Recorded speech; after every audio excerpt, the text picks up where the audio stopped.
When I first bought the cabin, it felt like the perfect escape tucked in the woods, quiet and far away from the noise of city life.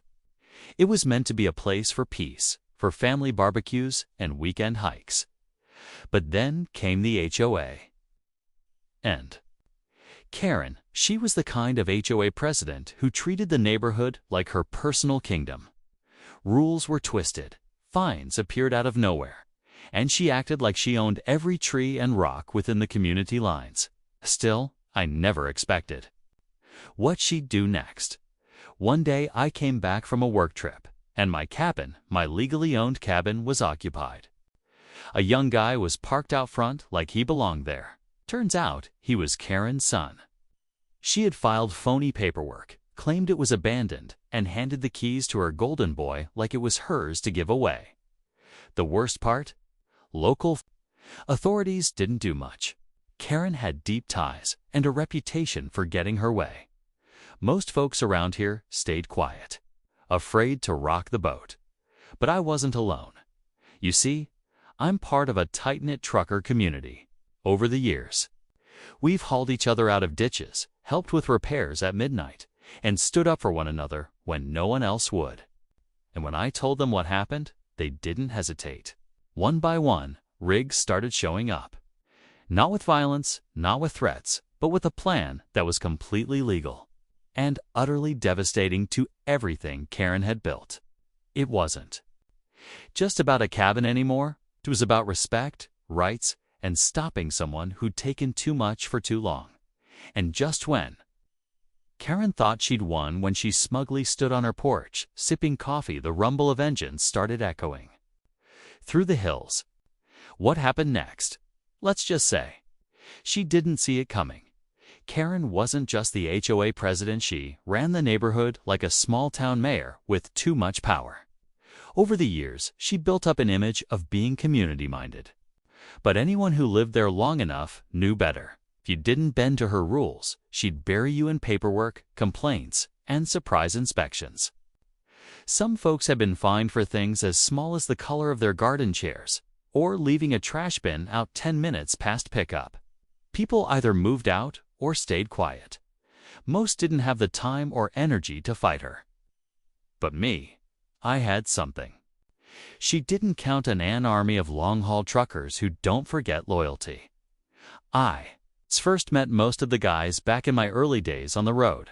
Miles of asphalt and truck stop coffees built bonds stronger than most friendships. We'd faced down breakdowns, blizzards, and shady clients together. So when I shared what Karen had done, legally transferring ownership of my cabin to her son with fake HOA violations and bogus documentations, they were fired up, but not for revenge. These are men and women who believe in doing things by the book, even if it means digging through the fine print. And that's exactly what we did. One of my buddies, Mike, used to work in logistics law. He started going through the HOA's bylaws with a highlighter and a sharp eye. Another friend, Tasha, found the original cabin deeds buried in old records. The county had half forgotten. Meanwhile, Karen's son had no idea he was squatting in a storm waiting to hit. Every legal document we found, every loophole she thought was airtight, we peeled back layer by layer. We weren't just planning to get my cabin back, we were slowly unraveling the shady little empire Karen had built. And just when she thought she had everything under control, her neighborhood started changing in ways she never saw coming. As the days passed, the quiet mountain community started noticing things. Big rigs were rolling in, not to block roads or cause a scene but to park calmly on public land right outside the HOA boundaries. They weren't violating any laws, just sitting there, engines off, legally parked. Karen didn't like it one bit. She started marching around, clipboard in hand, demanding answers from anyone who'd listen. But the thing is, truckers don't scare easy. They didn't say much. They just showed up, one by one. Like clockwork, inside her circle, the cracks began to show. Some of the board members Karen had strong-armed for years were starting to get nervous. The presence of the trucks stirred up questions. Why were they here? What was really going on with that cabin? Rumors started flying. Some thought Karen had finally pushed too far. Others suspected deeper fraud. A few longtime residents quietly approached me at night, offering stories of how she'd bullied them, how she'd made their lives harder for no good reason. That's when I realized this wasn't just my fight anymore. Then came the fines. Karen started hitting the truckers with fake violation notices, even though they weren't even part of the HOA. Things like noise pollution or visual disruption. But the truckers knew their rights. Every notice was met with calm, but firm legal pushback.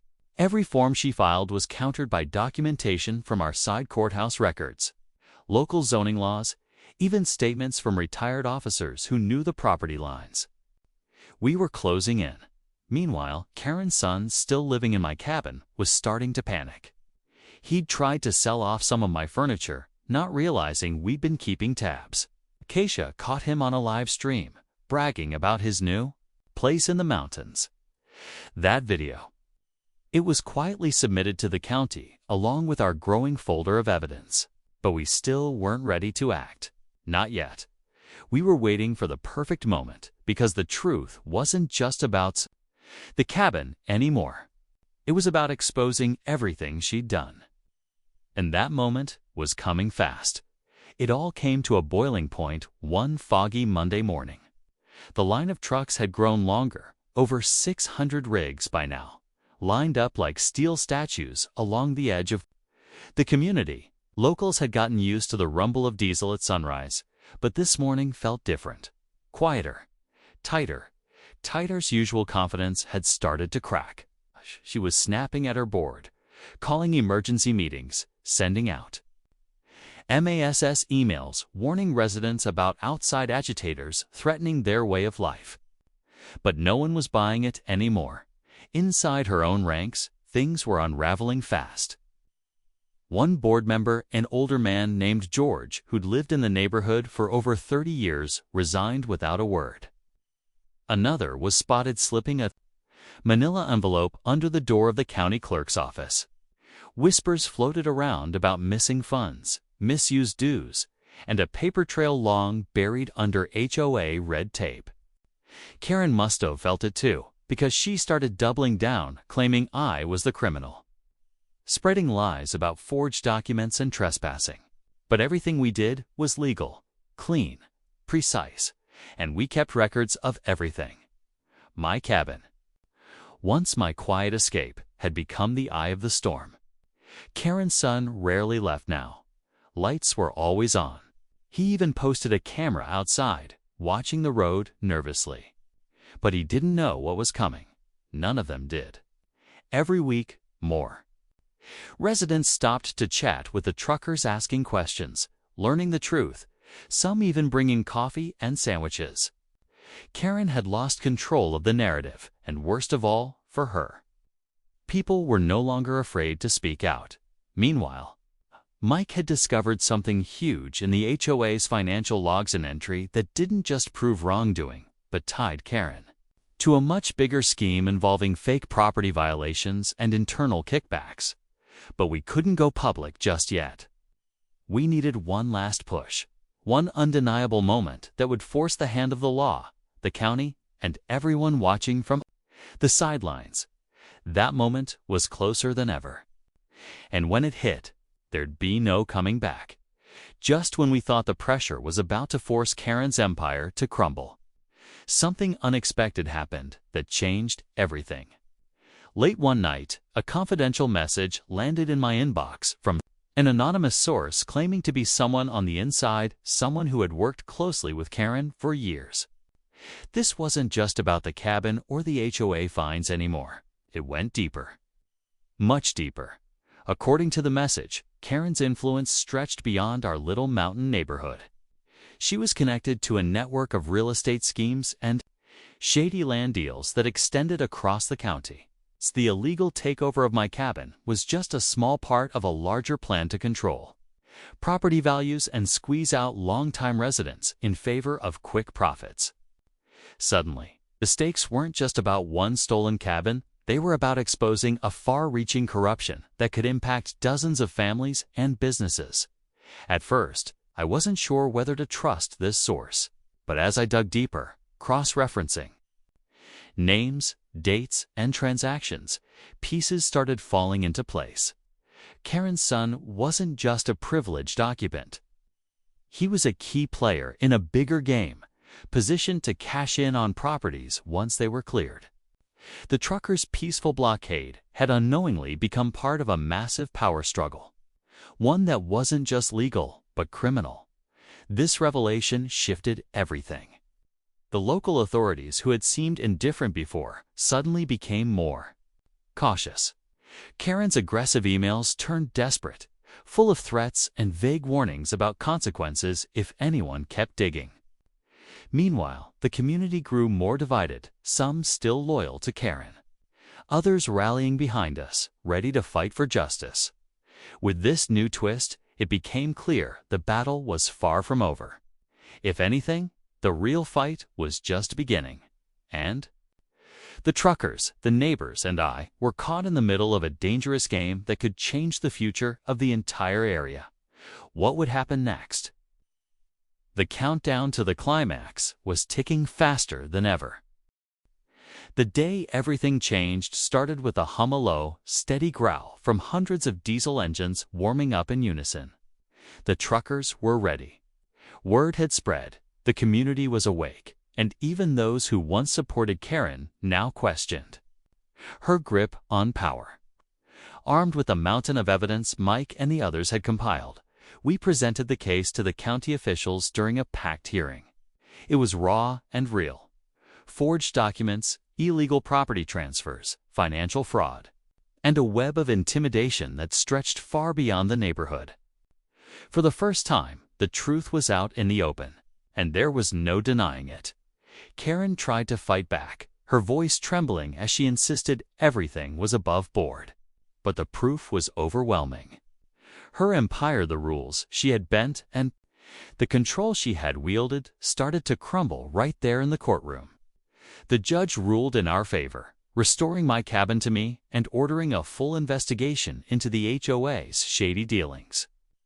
The truckers' legal blockade had forced change, turning silent frustration into public accountability. It was a victory not just for me, but for every resident who had felt powerless for too long. Just when it seemed the storm had passed, the final twist hit. During the investigation, the county uncovered a secret ledger one Karen had hidden, well-listing payments made to certain officials. But one name stood out: the county clerk who had repeatedly dismissed complaints and ignored warnings. The corruption ran deeper than anyone expected, and now the fight had a new target. Karen was just the tip of the iceberg. The truckers and I had won a crucial battle, but the war for justice wasn't over. As the engines quieted and the sun set behind the mountains, I knew this story was far from finished. Someone powerful wanted to keep their secrets buried, and they weren't going down without a fight. The next chapter was waiting, and this time it would be even harder to turn the tide.